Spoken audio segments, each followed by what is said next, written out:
Well, hello and welcome back. It's me, Garrett. And now that it is 2013, I would like to do my year-end review of 2012. Most people do that before 2013 clicks over, but fuck it. I'm busy. I don't have enough time to get drunk and fucking explain to you about all the shit that I did last year that you probably don't really care about. But you know what? I'm gonna tell you anyways. Why not? So let's go into video games. Video games were, I suppose, no, it wasn't really an essential part of last year. The most essential part of last year was going on my road trip, but that was fun. Video games is something that I get a ton of flack from my friend. He says, why do you have PlayStation Plus? You don't play on your PlayStation often enough. And that is definitely true. But I like free games. Now, I also like getting games at an extensive discount. I'm a bit of a Jew in that sense. I'm not Jewish. No, atheist. 100% of the way. But I like getting a good discount when I can find it. And that's why a majority of my games are off Steam. Steam is a wonderful, wonderful fucking online market that you can buy fucking PC games for at an extremely cheap price. And me, being a old school PC gamer, an aficionado, if I may, it's right up my alley. Definitely something I love, and something that I appreciate, especially when it's fucking super cheap. For example, the first game on my list that I completed of 2012 off of Steam, out of this list I'm looking through, there's 5 games that I beat on the PlayStation 3, and the rest of them are Steam, and fucking amazing games, most definitely. Alice Madness Returns. Squeak that one in under the wire. Excuse me.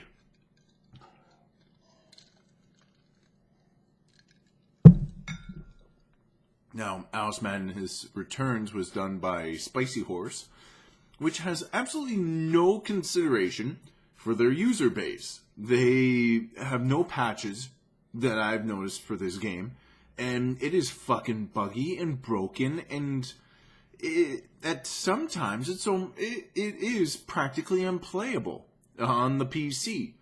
For fuck's sakes, people, release some patches. Put out a software SDK. Yeah, software development kit. Yes, I actually know that lingo. And allow users to be able to fucking fix your broken fucking game. There was a part during this game where I had become giant, and I was going around, and I did the smash attack and blew up a giant chessboard, and there was particles everywhere. And the fucking game dropped to 5 frames a second, the audio cut out, and I thought it was going to crash my entire fucking system. Now, aside from technical problems, the game is visually breathtaking. Absolutely incredible. There are scenes within that game, some that I captured, some that I wish I would have fucking captured, that I would like to show to other people. Not just for the sense of, hey, look what I did, but, hey, experience this with me as well. Which kind of goes into one of my other games I beat this year that was much of artistic an artistic expression. Thank you. Called Journey. Journey, which won Game of the Year for a lot of got a lot of acclamations from Revision 3. I think Machinima even recognized it. Spike TV, Video Game Awards, game trailers. Everyone has been raving about this game, Journey. And it's a 2.5-hour experience, which a lot of people, I suppose, would be turned off by it, but I got it for like $7. I didn't pay $15 for a 3-hour game. Fuck that. I can spend my money on alcohol. Jesus Christ. So, Journey, that was one of the games I completed in 2012, and visually, just stunning game. Not Incognito, the multiplayer in it was a lot of fun. It's it's very interesting. Something that I would like to pursue more of the achievements or the trophies. Sorry, PlayStation 3 that they give for it is to complete the game with another incognito. No, I already used that word. That's not the right one. It's a person that you're playing with who you don't know who they are. There's a word out there. I can't remember it right now. On to the next game. Dead Island. Fun. Very, very fun, extremely visceral, super fucking violent game. It was a game that, for the first little while, freaked the shit out of me because, I'm walking around in this first person's perspective.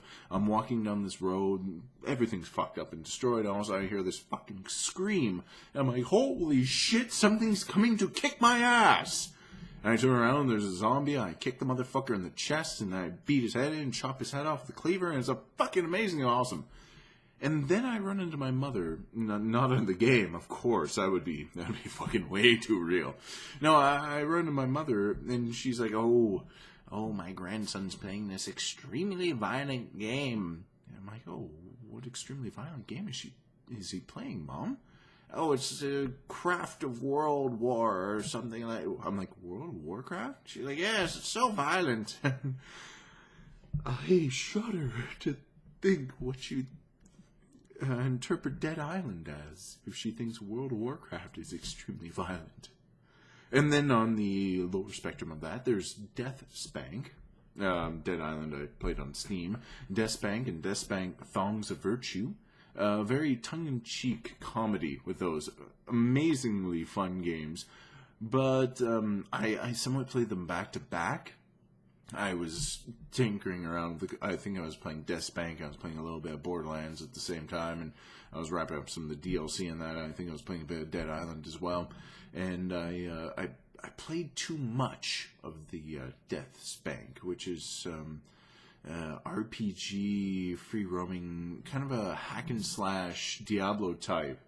Much more zoomed into your character. Even at the further zoom out level, your character's fucking massive on the screen. But amazing voice acting, wonderful comedy and humor in it. I really enjoyed that. Another DLC, or not DLC, downloadable title.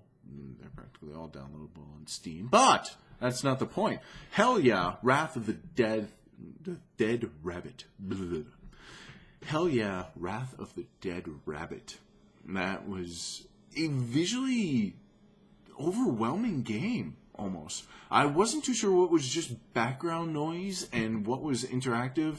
It wasn't a matter of that it was indiscernible that things were so poorly put together that you couldn't tell what was going on, but everything was moving and everything kind of had a life and a character of its own. Like the whole environment was just vibrant and moving around the entire time. That a lot of times I was a little confused of, okay, can this hurt me? Okay, that's an enemy. That's the background. Okay, I'm not paying attention well enough to this game. Excuse me again. Then a game that required absolutely no level of paying attention to was Plants vs. Zombies. Tower defense game. Very fun, but nothing that I would really recommend to other people. Maybe on mobile devices, but I bought it on Steam for like $3, so I didn't really give a shit. And it was a good 10-hour distraction, I think. No, it couldn't have been that long. I could check my library, but I don't really care. Then on the opposite spectrum of Plants vs. Zombies, you have Portal 2, which is a absolutely incredible game. The puzzles are very engaging and interesting. Some of them are fucking mind-numbingly frustrating, especially when a mentality of mine where I feel this is a way to do something, I'm going to do it this way. And no, I'm definitely going about this the hardest fucking possible way, but you know what, goddammit? I got it to fucking work. Fuck you, Portal 2. I figured out your fucking puzzles. And so the ending of that game was absolutely incredible. Loved it. Torchlight 2, another Diablo-esque dungeon crawler hack and slash. Kind of like Deathspank, except a lot more fun, a lot less narrative. The original Torchlight was a game where I was going around killing monsters for about, 3-4 hours, and I realized this is fucking boring, because all I'm doing is just going around and fucking slash. Same sound effects, same noises, no interactivity practically throughout the whole game. Fun as shit. I ended up playing the first Torchlight for about 44 hours. But after that first 3 hours, I'm like, you know what? I feel... No, this is game boring. I need something to help. So I started listening to the Rooster Teeth podcast. I listened to, I'm pretty sure, episodes 1 to 80 in the span of the 44 hours I played Torchlight, the original one. And Torchlight 2, I don't even think it took me that long to get that far. I think I played it for about an hour and a half. And we were around, I'm hearing the same noises and same sound effects. I'm just slashing and hacking. I'm like, fuck, this is... The game is engaging and fun, but it's also getting a little boring. So I started listening to a Rooster Teeth podcast again, and I caught up. Just listen to episode 199. Oh, wait, no, shit, I think I heard 200. No, I haven't listened to 200 yet. Almost. And then, the crown jewel of my Steam games, the one that I pre-ordered, I wish I didn't pre-order because I could have got on the PlayStation Network, but I'm happy I didn't get on the PlayStation Network because it was broken and buggy and full of fucking glitches, and it appears that the Steam version is the most stable one out of the lot, out of the 360, PS3, and PC versions. Steam on PC is the best. Visually, cel-shaded art style, much to a tone of the comic book, or attune to the comic book. Story is just, in character development, engaging. I don't think has enough depth to describe this game. This is one of the three games me being a manly man of manliness and totally manly. I think I have hair in my chest. I showed off, but no one really. No. I shave it. I cried at the end of this game. It was a fucking incredible game. The ending was just, it was heart-wrenching. The episode 5. The other episodes, episode 3 and 4, were emotionally just enthralling, but episode 5 just brought it to a completely different level. That it was one of the most... after I beat episode 5, I called my buddy, my best friend, up on the phone, who had also played The Walking Dead and finished it before me, and I phoned him, which is something that I do never. I never phone people. I never call anybody. I had an hour and a half conversation with him on the phone. I can't believe I actually didn't go over my data or my minutes plan on my cell phone with that. But I had a massive conversation with him about, the decisions I made and the decisions he made and how things all turned out and how things all came together. And just from the ending of episode 4, how it was a insight into how I felt it was an insight into how I was living my life, because I was chronically alone at that, and that's kind of how I am right now, but whatever. I'm like, fuck it, YOLO, going with it. And then I found a hacksaw and chopped off my arm, and incredible game. I did a couple Garrett plays with a friend, going up on my other channel, which is not vloggy type. And now that I have my new rig put back together, I will be uploading that soon. Let's see, round off the rest of the PlayStation 3 games. We have House of the Dead 3 and 4. Technically didn't beat it, made it to the very last boss. The very last boss is a fucking quarter eater from the old arcade games, which is cheap bullshit. So I consider those finished, because, fuck it. That is lame ass shit.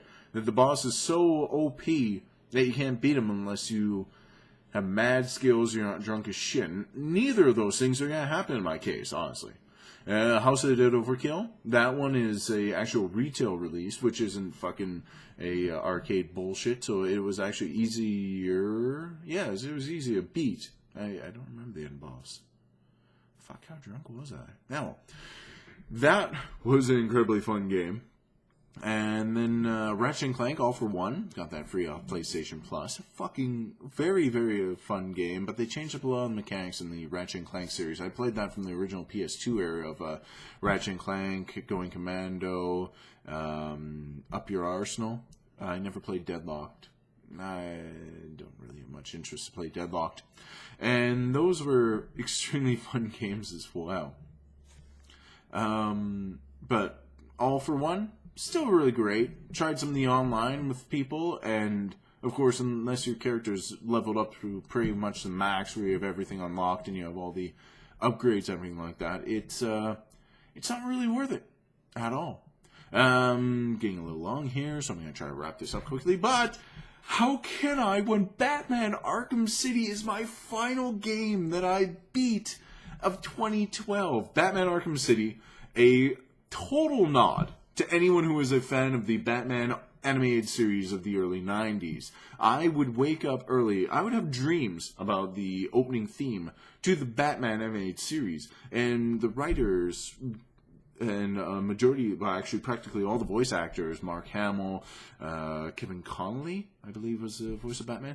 That's the most iconic voice of Batman in my mind, is that man. And whatever, fuck it. Incredible game, wonderful storyline, fucking extremely fun, addictive side missions, perfectly presented, although I found it very funny that they tried to, because at the beginning of the development of Batman Arkham City, Mark Hamill actually didn't want anything to do with the Joker after Arkham Asylum. He's like, you know what, that's about the penultimate of what I believe the Joker role can do. So I'm done. I'm done with doing Joker. And then I believe that Rocksteady or I don't know who the actual publisher is. Warner Brothers? I think it was actually Warner Brothers. They have a development studio now. Warner Brothers backed up a garbage truck full of money in front of Mark Hamill's house and dumped it inside. And he's like, I guess I'll reprise my role as a Joker just this time. But, you know, they come up with another fucking truck of money, they might be able to get him for the next Rocksteady game. Which would be fucking awesome, because I adore Mark Hamill's Joker. His representation of that character is the best, with Heath Ledger is a fucking extremely close second. But awesome. So those were my video games. Those were my video games of 2012. Next episode, I'm going to talk about my shows. Fuck, hopefully that one will be shorter.